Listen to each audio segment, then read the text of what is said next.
के वज़ीर आला पंजाब टॉप अटैक से पहुंचे हैं, लेकिन सहाफियों को कवरेज से रोका जा रहा है, उनसे बात करने से रोका जा रहा है। इंतजामिया की गुंडागर्दी है कि हमें ना डिस्ट्रिक्ट इन्फॉर्मेशन ना हमें इतला दी और ना हमें अंदर जाने दिया जा रहा है। ये बाइकआउट करेंगे।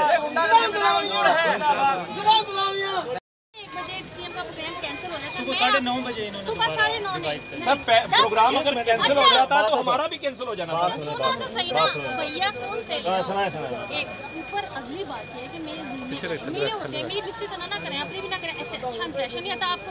आप मेरे पीछे चाहे मैं आपको बैठ मैडम हमारी बेइज्जती हमें रोका जाए, जगह जगह से हमें किया जाए।